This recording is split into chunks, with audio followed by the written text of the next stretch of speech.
खबरें जो आपको सीधे जोड़ती हैं हमसे, जिनका आपकी जिंदगी पर होता है सीधा असर। खबरों की वही तस्वीर, बिना बदले बिना डरे, जज्बा सच का लिए, सच दिखाते हैं। रखे उसका क्या उद्देश्य था, उससे पूछा। उद्देश्य हमारा यही है कि ये है दीपक कुमार सिंह जी हैं, ये हमारे भारतीय सेना के रिटायर्ड सैनिकर्मी हैं और आज एक और हमारा देश जो है तिरंगा यात्रा लेकर के जश्न मना रहा है कि पाकिस्तान पे विजय प्राप्त करना है, ये करना है। और ये अपनी लड़की, नाबालिग लड़की को न्याय दिलाने के लिए दर दर की ठोकर खा रहे हैं और भटक रहे हैं। इस कदर इनके विपक्षी माफियाओं का गठजोड़ है, गिरोह है कि लगातार इनके ऊपर मानसिक दबाव बना रहे हैं और जान से मारने की धमकी दे रहे हैं। और पुलिस जिस तरह से कारगुजारी कर रही है और गिरफ्तार करके छोड़ दे रही है, तो ये तो लगता है कि एक पैसे का पूरा खेल चल रहा है इसमें। 16 तारीख को गिरफ्तार करते हैं और देते हैं क्या कि 437(2) CRPC का हवाला। और 437(2) CRPC संदेह, मतलब आप उसी दिन धारा की बढ़ोतरी करते हैं, उसी दिन संदेह भी हो जाता है कि ये संदेह घटना है। वकील साहब, हार्ट अटैक की पुष्टि हो पाई है कि नहीं? नहीं, किसी चीज़ की पुष्टि नहीं हुई। और हार्ट अटैक की पुष्टि होती तो 8 बजे वो आदमी घर नहीं चला जाता। जिस तरह से न्यायालय के आदेश का वो पालन किए हैं, किसी ने क्राइम हिस्ट्री लगाए हैं, जीडी का किसी संख्या न्यायालय का उन्होंने पालन नहीं किया। किसी न्यायालय के समक्ष अभियुक्त को पेश नहीं किया गया, कोई रिमांड नहीं बनवाया गया, थाने से ही छोड़ दिया गया मेडिकल का हवाला देते हुए। और कोई मेडिकल रिपोर्ट प्रस्तुत नहीं की गई है न्यायालय में आज तक। आज डेट थी इसमें। जो जीडी वाले मामले में आप लोग शिकायत किए थे, जी जो GD 19 इसका जो आदेश न्यायालय, वो मेडिकल रिपोर्ट दिए हैं कि नहीं? कोई मेडिकल रिपोर्ट इन्होंने नहीं दिया। मैं तो वही तो बता रहा हूँ कि इनका विपक्षी का एक गिरोह है, एक ट्रस्ट की संपत्ति को हड़पने के लिए। गिरोह में कौन कौन लोग शामिल हैं? ये संजय सिंह जी हैं, शैलेश सिंह जी हैं, अन्य कई लोग हैं, जो कि विकास कुमार हैं। मतलब ये कई पूरा एक गिरोह है, सारे लोग ट्रस्टी हैं। इनके जो एक रिश्तेदार है चंद्रभूषण सिंह जी, इनके ऊपर मुकदमा लिखाने के लिए इनकी बच्ची का उन लोगों ने वो किया था, उपयोग की पास को लगाओ, ये करो। तो उसने मना किया, तो उसको घर में घुस के मारे पीटे। ये उस समय ड्यूटी पे थे।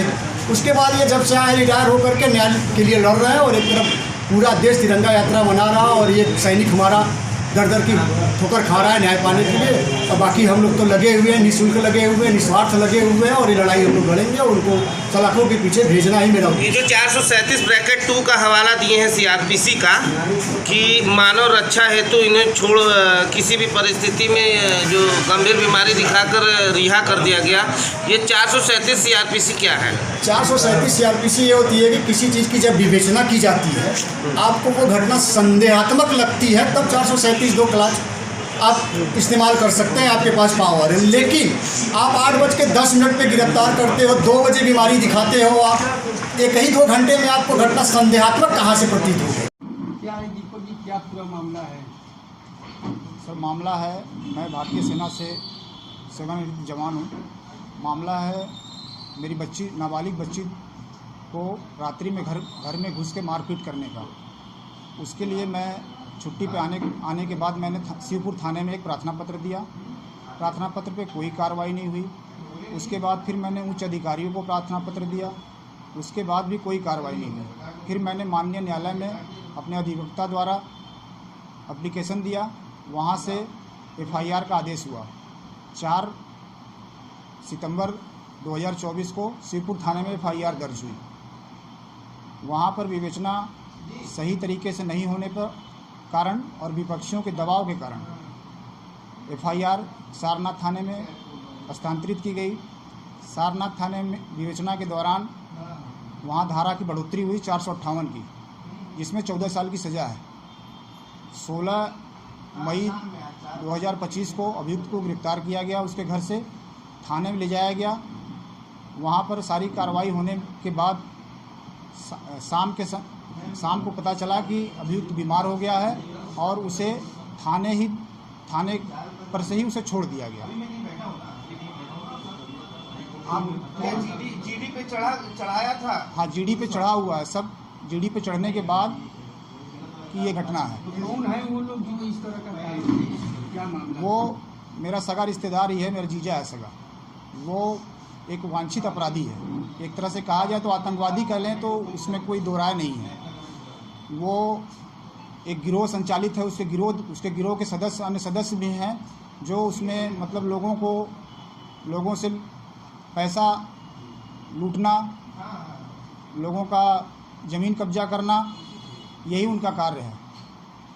हम चाहते हैं, मेरा शासन या प्रशासन से यही निवेदन है कि मैंने देश सेवा के लिए 24 साल अपना जीवन दिया और आज मुझे इस तरह से मतलब प्रताड़ित होना पड़ रहा है मेरी बच्ची को कि कहीं न्याय नहीं मिल रहा है।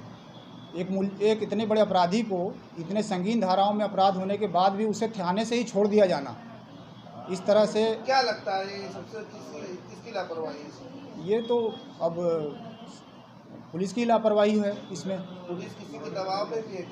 हो सकता है, बिल्कुल दबाव, क्योंकि उनका काम यही है दबाव देना। और उसके बाद छोड़ने के बाद मुझ पे फ़ोन आ रहे हैं कि अगर तुम मुकदमा वापस नहीं लिए तो तुम्हें जान से मार दिया जाएगा, तुम्हारी बच्ची को भी खत्म कर देंगे। आप आर्मी में थे या बीएसएफ में थे? मैं आर्मी राजपूताना राइफल से रिटायर हूँ। रिटायर कब हुए थे आप? मैं 2024 में रिटायर हुआ। मैं चेगेवाला रघुवंशी रोकर वाराणसी कचहरी में पद। ये आज प्रेस वार्ता रखे हुए हैं, रिटायर्ड सैनिक है, उनके लिए आप रखे, क्या मामला है? मामला ये है कि इनकी बच्ची को मारा पीटा गया था कुछ दबंगों द्वारा, तो जिसके लिए इन्होंने माननीय न्यायालय से एक मुकदमा कायम कराया था थाना शिवपुर में। जब वहाँ से विवेचना नहीं हुई दबंगों के प्रभाव प्रलोभन में, तो इन्होंने उस मुकदमे की विवेचना सारनाथ थाने में स्थानांतरित कराई थी, जिसकी विवेचना चल रही थी। और अभी तक क्या उसका प्रकरण है? विवेचना के प्रकरण में यही हुआ कि वहाँ पे 458 धारा की बढ़ोतरी करते हुए अभियुक्त को संजय सिंह को गिरफ्तार किया गया और जीडी में दर्ज भी किया गया और उसके बाद ले आकर के मेडिकल कराया गया और उसको हवाला देते हुए कि तबीयत खराब है ये करते हुए और उसको हॉस्पिटल से ही छोड़ दिया गया। एक पूरा भारत सैनिकों के लिए उत्साह बढ़ाने के लिए तिरंगा यात्रा निकालना, दूसरे तरफ जो है आर्मी का रिटायर्ड सैनिक परेशान है थाने से।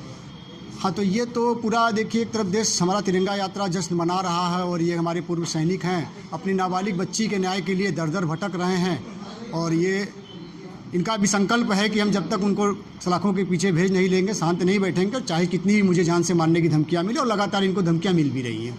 आगे किस तरह से इनका हेल्प करेंगे?